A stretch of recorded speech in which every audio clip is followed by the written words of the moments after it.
Good morning, everyone. I'm very pleased to give my talk at the APCCMI 2021.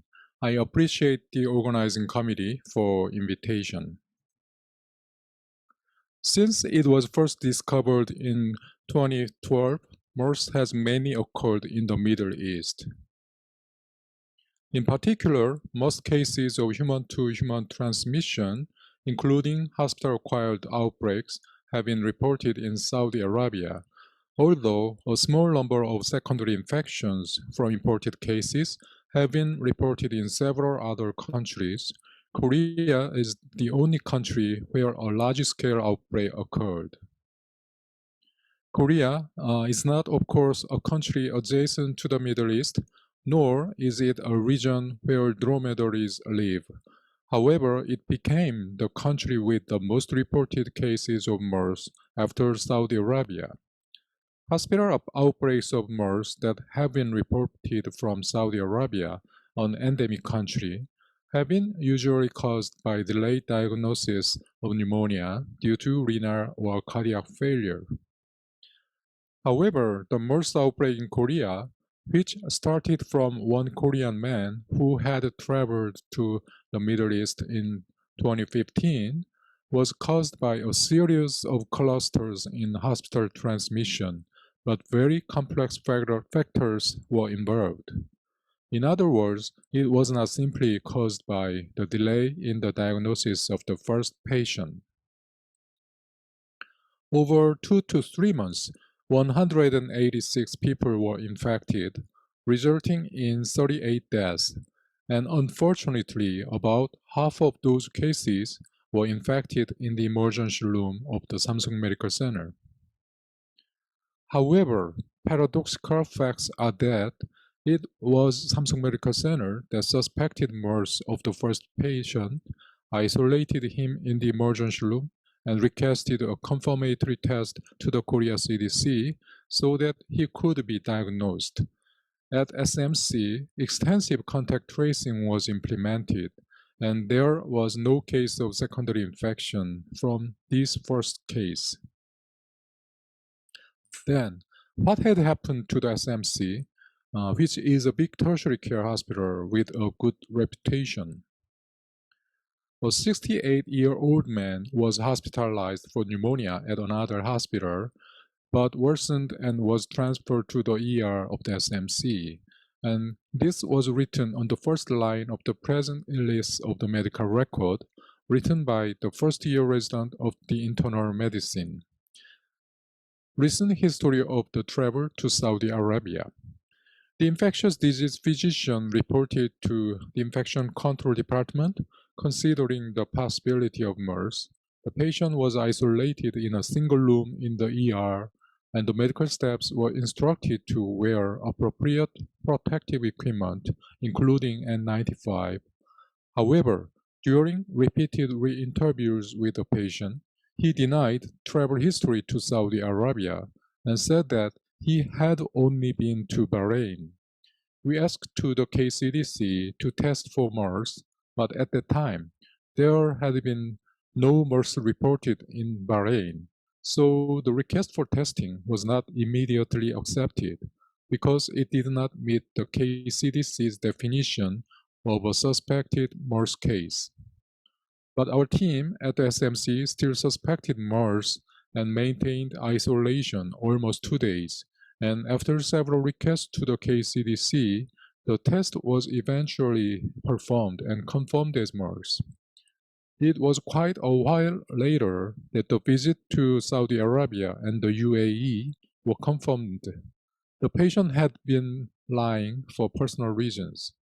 As such, it was possible to diagnose MERS for the first time in Korea by suspecting it at Samsung Medical Center at a time when most medical personnel other than infectious disease specialists were not aware of MERS.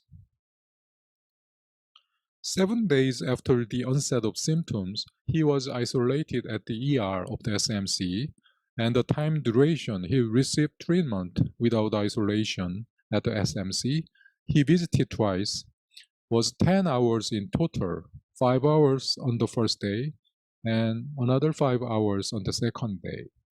SMC's infection control team focused on contact tracing for the 10-hour exposure period while consulting with the health authorities, and there was not much information about the situation at Hospital A. Since it was difficult to accurately identify who had been in contact with index case while receiving treatment in various areas of the emergency room, all patients who received emergency care at that time period were included in the contact tracing. The KCDC, who thought MERS was not highly transmissible at the time, did not agree at first, but SMC persuaded the KCDC and called all patients who received emergency care for 10 hours to inform them of possibility of MERS exposure and contact the public health centers if fever or respiratory symptoms develop. In addition, if exposed patients were hospitalized to the SMC, they were quarantined with active monitoring. While operating a hotline call center for active monitoring of many patients with possible exposure, follow-up calls were made to find out whether symptoms occurred. We also developed and implemented alert system to alert hospital staff in preparation for the next outpatient or laboratory visit of exposed patients. Through 2-week contact tracing, no additional case was identified, and all exposed healthcare workers were back to work. Then, how did the health authorities conduct contact tracing at Hospital A, which is 1 hour and a half by car from the SMC, where he had been hospitalized before the index patient came to SMC? Contact tracing was limited to persons who stayed together for more than 1 hour in a space within 2 meters, and so only inpatients in the same room and 16 medical staffs were quarantined. As I already mentioned, KCDC believed that the potential for transmission of MERS coronavirus would be very low, but it was a big mistake. Until May 26, it seemed okay.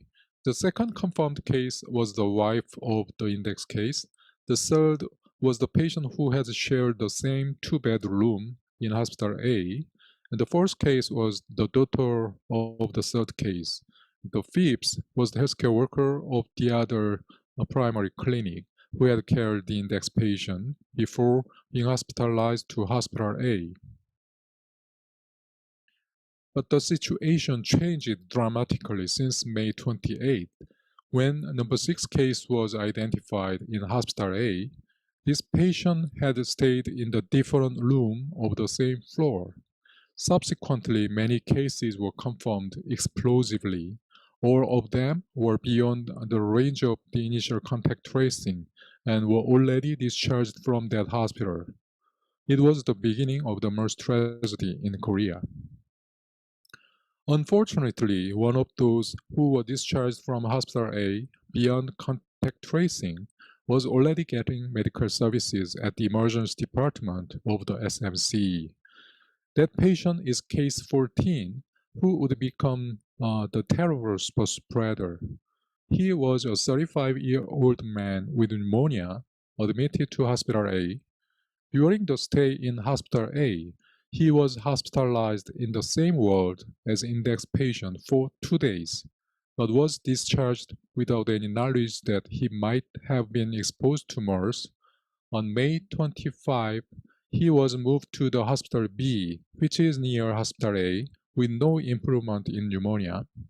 As pneumonia was aggravated further, he was advised to move to any tertiary hospital, and he came to the Samsung Medical Center. It was May 27th, when nobody knew that initial action to prevent spreading of MERS in Hospital A had failed.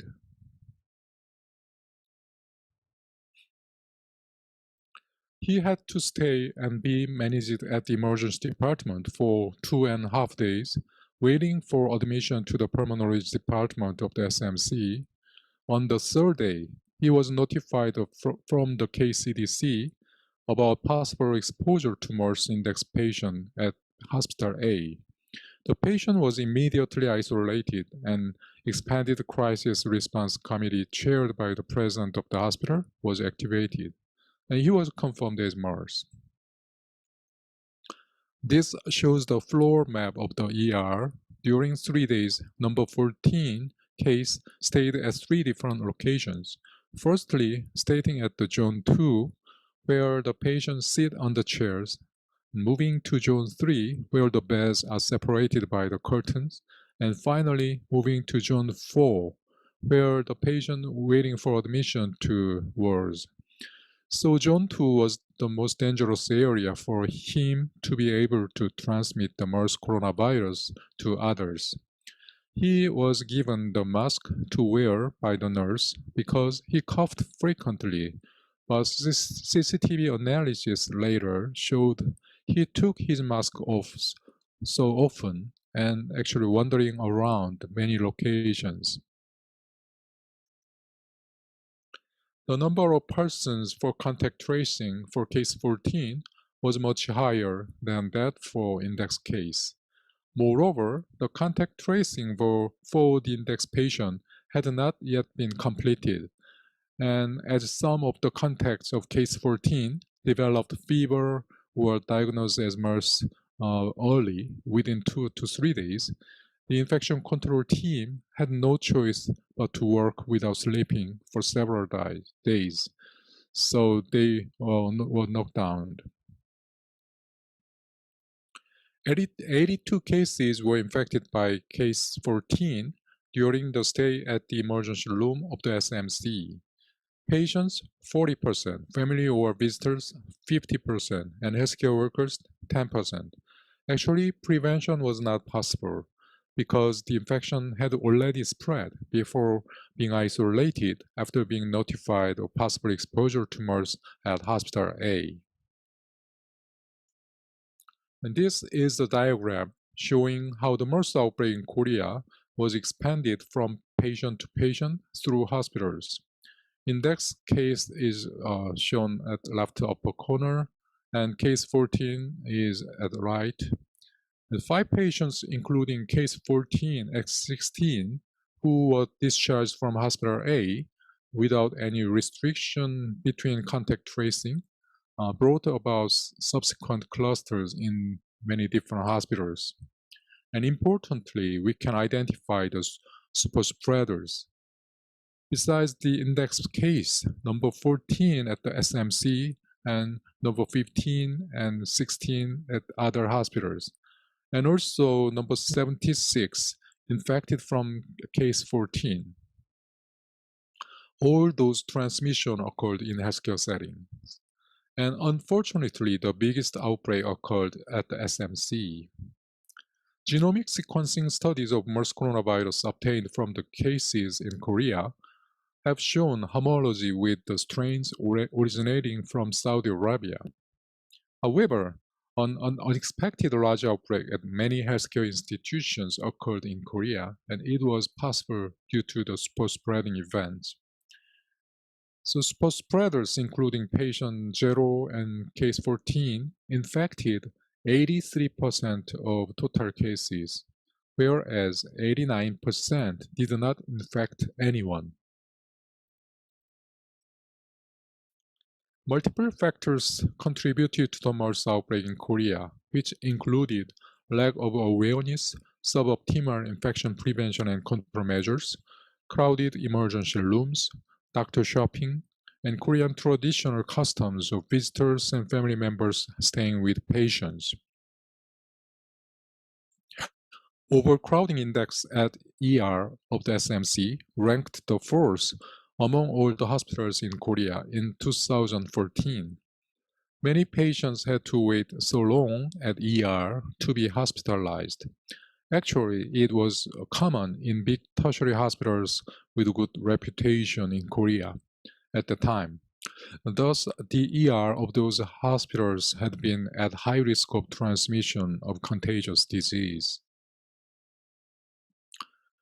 Additional weak points of the ER of the SMC before the MERS included no priority of care for patients with infectious disease, no high-level negative pressure isolation room, and mostly open bed layout.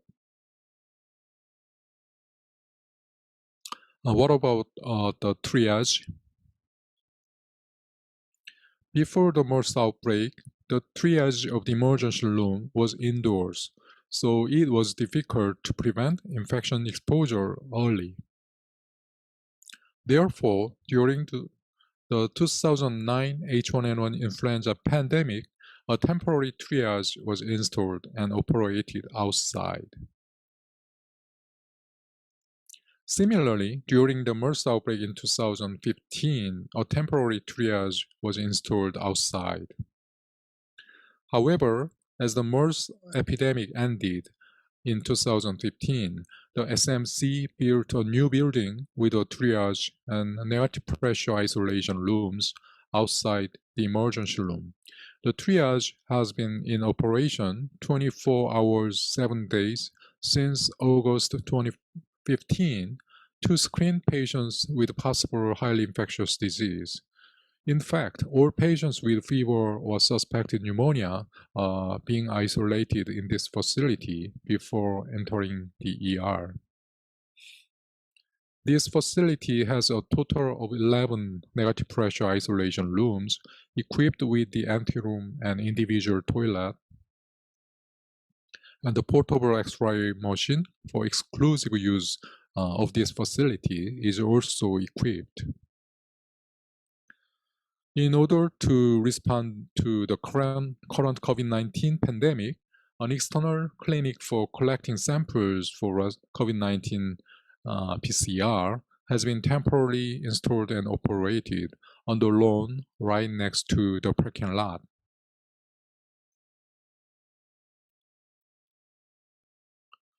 This is so-called walk-through system. The hospital staffs walk inside and the patients walk through outside the clinic, from registration, seeing a doctor, and finally nasopharyngeal swab.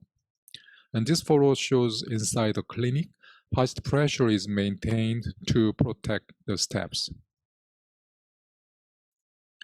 After the MERS, ER with crowded environment was totally changed, as you can see here. The chairs in sitting area have the walls now to prevent infection via the respiratory droplets between the patients. Through the process innovation at the emergency department, we have established a major principle of providing treatment within 30 minutes, deciding whether to admit or discharge the hospital within 2 hours, and implement it within 6 hours. This has significantly reduced the waiting time for hospitalization in the emergency room. We started visitor management at ER. All visitors are mandatory to be registered before entry. Only one family member is allowed to enter the ER.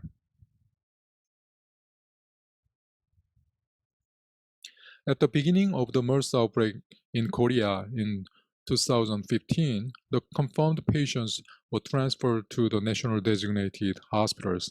However, as the isolation capacity became limited so early, we had to isolate and treat our patients confirmed or suspected of MERS in SMC. The SMC has 3 buildings with clinical wards: the main building, annex building, and cancer hospital. Among those buildings, the confirmed or suspected patients were cohorted in the main building. Each ward had usually 14 rooms, including multi-bedrooms. We isolated one person per one room, meaning maximum number for isolation was only 14 for each ward. This shows the nurses wearing the PPE before entering the room, with helping and checking each other. Isolation rooms in the ICU were also used. The medical staffs did their best to save the critical patients with MERS. ECMO was also utilized. To prevent further exposure in the hospital and to provide sufficient rooms for quarantine or isolate, we partially closed the hospital on June 13th. Only hematology and oncology patients receiving chemotherapy at the cancer hospital which was located far away from the temporary MERS code wards in the main building, were cared.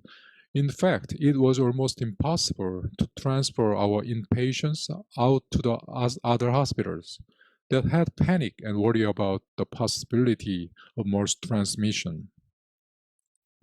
After partial shutdown, we set up the temporary isolation wards at the empty annexed building. Using the portable negative pressure equipment, 25 rooms in 3 wards were rebuilt into negative pressure isolation rooms. The exhaust air passed through the ceiling and connected to the ventilation windows of the hallway. After MERS outbreak, Communicable Disease Isolation Unit, CDIU, was built near the emergency department and separate from other facilities. There are 8 negative pressure isolation beds, and this unit is in operation since May 2016. In 2019, the second CDIU with 9 negative pressure isolation beds was prepared at the 5th floor of the main building. Now, the high-level negative pressure isolation wards and the additionally temporarily restructured negative pressure isolation ward are being used together to provide safe care for confirmed and suspected patients in the face of COVID-19 pandemic. After the MERS outbreak, infection preventionists and also infection specialists were reinforced, and the Center for Infection Prevention and Control was established, enabling hospitals to strengthen capability to prevent infection. The MERS response manual over 200 pages were developed based on the real experience and provided to guide the hospital employees what they have to do at every alert response level. In order to protect healthcare workers from highly infectious disease, a dedicated core team was organized and trained after MERS crisis in 2015. And this photo of core team was taken years ago. Tabletop exercises are done regularly. Large-scale drills are also conducted every year. The core team has conducted mock training and drills for various situations in preparation for care of patients with highly infectious disease. The core team is checked if they can perform urgent procedures properly, as they had practiced through the training courses. And this photo was taken during the training several days before we have started to care the first COVID-19 patient at the SMC early last year. One of the most important things to protect healthcare workers from highly infectious disease is wearing N95 properly. So we have been educating the healthcare workers for proper N95 wearing and support to choose the N95 products right for their faces through the fitting test. We believe that information sharing and education is very important to be prepared against emerging infectious disease. So our center has published Communicable Disease Weekly Update since February 2016, and weekly updates of recent epidemiology of major contagious disease are provided. Since the MERS crisis, all hospital wards are equipped with sliding doors to restrict visitor entry. Now, all visitors except one family member are banned from visiting. SMC has a crisis response headquarters to be activated immediately to respond to a high-risk infectious disease crisis and is prepared to operate promptly when a situation arises. It is operating in an active state even in the current COVID-19 pandemic situation. In order to successfully respond to the infectious disease crisis, it is important to discuss and prepare in advance for the role and responsibility of the department responsible for various new tasks. The same is true within the Center for Infection Prevention and Control. Such a strengthened hospital's capability to respond to infectious disease enabled SMC to respond better to the possible crisis it faced again. Coincidentally, in September 2018, the second MERS case imported from the Middle East occurred in Korea. and this case was again diagnosed at the Samsung Medical Center. A Korean who visited Kuwait for business, who had abdominal pain, diarrhea, and weakness without respiratory symptom or fever, visited the emergency department of the SMC. Although there were no typical symptoms of pneumonia, and Kuwait was the country where MERS was very rarely reported, he was not allowed to enter the emergency room and was immediately isolated and treated at a negative pressure facility outside the ER and was diagnosed with MERS. Thanks to this prepared response, no one was exposed without protection in this case. Considering that there was no suspicion of MERS in the quarantine procedure at the international airport, through temperature check and questionnaire for people entering from the Middle East, and then pneumonia worsened within several hours after being diagnosed at SMC, a delayed diagnosis would have led to another outbreak in Korea. It took only 2 minutes from this patient's arrival at SMC to isolation. In this case, there was no one exposed. Lastly, I will introduce gate control at the entrances, which has been added to cope with the COVID-19 pandemic situation. In order to prevent unrecognized COVID-19 patients from entering the hospital, every visitor is screened at the gate. At every gate, there are sliding doors just like the subway entrance. And this equipment checks body temperature automatically and also mask wearing or not. QR reader is there. It also has IC card reader for employee. Those who did not receive the QR pass through the questionnaire sent in advance can receive the QR pass using the kiosk questionnaire at the entrance. After they finish answering the questionnaire using the kiosk, QR pass is sent to their mobile phone or can be printed. With the introduction of this system, we could reduce manpower required at the gate check. Patients and visitors also feel safer and are satisfied with the use of hospital facilities. I would like to thank all staffs of the Center for Infection Prevention and Control, Samsung Medical Center, for their enthusiasm to prevent and control of infection. Thank you for your attention.